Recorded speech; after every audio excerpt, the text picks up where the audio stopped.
నమస్కారం అండి. నా పేరు కళాం సంజయ్ కుమార్, హైకోర్టు అడ్వకేట్, తెలంగాణ. నాకు ఇటీవల ఒక కేసు వచ్చింది. ఒకళ్ళు భూమి ప్రభుత్వ అధికారులు కబ్జా చేయడం జరిగింది. అది ఇప్పుడు మేము హైకోర్టులో దావా చేస్తున్నాం. గుర్తుపెట్టుకోండి. కానీ నా క్లయింట్ ఆల్రెడీ పొజిషన్లోనే ఉన్నాడు.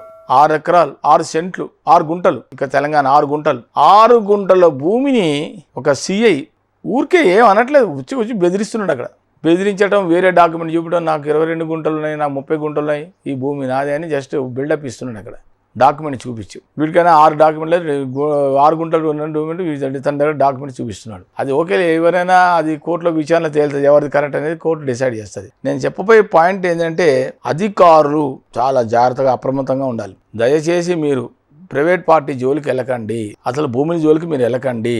మీరు ఎంతసేపు చట్టాన్ని గౌరవించండి, చట్టం ప్రకారం మీరు ఫాలో అవ్వండి. చట్టంలో పోలీసులు చేయాల్సిన ప్రజలకు ఎటువంటి ఏం కాకుండా వాళ్ళకి లీగల్గా వాళ్ళకి ఎక్కడ కూడా లా అండ్ ఆర్డర్ బ్రేక్ అవ్వకుండా మీరు చూసుకోవాల్సిన బాధ్యత పోలీసులదే.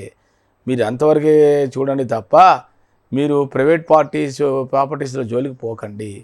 అన్న సంఘం వాళ్ళ భయభ్రాంతులు చేసి బెదిరింపులు చేస్తే, రేపొద్దున వాళ్ళు కోర్టులో కేసు వేస్తే అది కానీ నిర్ధారణ అయిందంటే రేపొద్దున మీ జాబే పోతుంది. అది చాలా డేంజర్. అది మళ్ళీ పోయిన జాబ్ మళ్ళీ గవర్నమెంట్ జాబ్ రాదు. దయచేసి మీరు ప్రైవేట్ పార్టీస్ జోలికి వెళ్ళకండి. వాళ్ళ భూములు కబ్జా చేయడానికి ప్రయత్నాలు చేయకండి. వాళ్ళ భూములలో 6 గుంటలు 10 గుంటలు వాళ్ళు ఏవైతే వాళ్ళు కోర్టు ద్వారానే వాళ్ళకి అన్యాయం జరిగితే, ఎవరైనా పక్కవాడైనా కబ్జా చేస్తే కోర్టులో వేసుకుంటే, కేసు వేసుకుంటే వాడు భూమి వాడికి వస్తుంది. మీరు ఏదైనా అక్కడ ఏమన్నా గొడవలు అయితే గొడవల్ని ఆపండి. మీరు అంతవరకే మీరు పోలీసు చేయాల్సింది. సుప్రీంకోర్టు కూడా అంతమందికి చెప్పాను ఈ వీడియోలో. సుప్రీంకోర్టు వెరీ క్లియర్గా చెప్పింది, ఈ ప్రాపర్టీస్ సివిల్ మ్యాటర్స్లో పోలీసుల జోక్యం అవసరం లేదు.